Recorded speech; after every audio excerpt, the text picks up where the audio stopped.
श्राद्ध पक्ष में अगर राई से तुमने सब्जी को छोक दिया, काय से छोका है? राई से।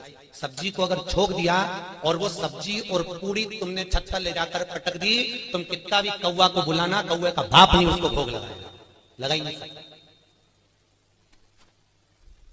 कितनी भी तुम सब्जी अगर राई से छुकी है और अगर राई बिना सब्जी है तो तुम पटक कर जाओगे, कौवा आएगा लेकर चलेगा, बुलाने की भी जरूरत नहीं है कि तू आ और खा। तुमने पटका। छठ के दिन, अभी शायद आज चतुर्थी या तीज होना चाहिए, चतुर्थी हो, छठ के दिन, छठ तिथि श्राद्ध के महीने में, श्राद्ध में 16 दिन के अंदर जो छठ आए, षष्ठी आए, उस छठ के दिन, शायद सोमवार क्या आना चाहिए, सोमवार ही छठ होना चाहिए। छठ के दिन गंगा जल एक कटोरी में रख लो, गंगा जल नहीं हो तो कटोरी के अंदर जल और उसमें एक बेलपत्र डाल के रख लो। उस गंगा जल को अपना जो पानी का मटका होता है, हंडा होता है, घर में पानी पीने की जगह होती है, उस कटोरी को वहां रख दो और छठ के दिन रखकर सप्तमी के दिन उस कटोरी को उठाकर उसका जल अपने घर में घुमाकर शंकर के शिवलिंग पर समर्पित कर दो। दुनिया का कैसा भी पितृदोष होगा वो समाप्त हो जाएगा। श्राद्ध पक्ष के अंदर चुटकी भर आटा दरवाजे की दोनों चौखट पर डाला जाता है। जिस बेटे बेटी का मंगल विवाह नहीं हो रहा हो, शुभ कार्य की सूचना नहीं आ रही हो, बहुत दिनों से एक फाइल कहीं लगी हुई है, अटकी हुई है, नहीं काम हो रहा, हम उनसे कहेंगे ये जो 16 दिन श्राद्ध के हैं, जितने दिन निकल गए, जितने दिन बचे हैं उन दिन में आपके दरवाजे के बाहर एक चुटकी घर से आटा लाकर चौखट के इस ओर, चौखट के उस ओर, दोनों जगह चुटकी भर आटे को डालना प्रारंभ करो। 16 दिन श्राद्ध के पूर्ण हो।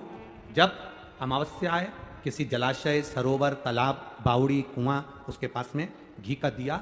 कितना सुंदर कहा है, पितृदोष काय से समाप्त होता है?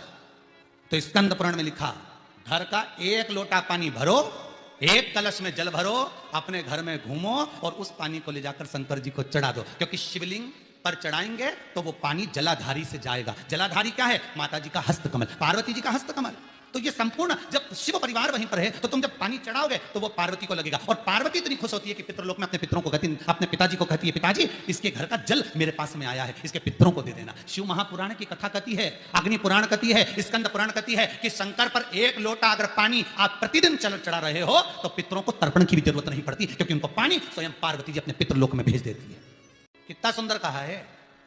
आपके घर में अगर गंगा जल रखा हो, श्राद्ध पक्ष में तुलसी के क्यारे के पास में एक छोटी सी कटोरी रखकर घर का कोई भी व्यक्ति, चाहे महिला हो, पुरुष हो, पुत्रवधू हो, बच्चे हो, कोई भी हथेली में गंगा जल लेकर अपने पूर्वजों का स्मरण कर और वो गंगा जल काशी विश्वनाथ के नाम से अपने पूर्वजों का नाम लेकर वो कटोरी में अगर 5 बार या 7 बार छोड़ देता है तो उसके पूर्वजों को पिंडदान और तर्पण की जरूरत नहीं पड़ती, उनको मोक्ष प्राप्त हो जाता। पितृपक्ष में एक काम चालू करो, पितृपक्ष में बन सके गौ माता को रोटी दो, पितृपक्ष में बन सके गौ माता को जल दो, पितृपक्ष में बन सके तो भूखे को भोजन कराओ, प्यासे को पानी पिलाओ। पितृपक्ष में बन सके, तुम्हें किसी ने कह दिया, कोई विद्वान ने तुम्हें बता दिया कि तुम्हारे पितृ दोष है, तुम्हारे घर में काल सर्प दोष है, तुम्हारे घर में ऐसा दोष है, तो एक काम चालू करो, 16 दिन श्राद्ध के एक चावल का दाना देवाधिदेव महादेव के शिवलिंग पर समर्पित करो, दूसरा चावल का दाना अशोक सुंदरी की जगह पर समर्पित करो और एक लोटा जल पहले अशोक सुंदरी वाली जगह पर थोड़ा सा चढ़ाओ, उसके बाद शंकर भगवान को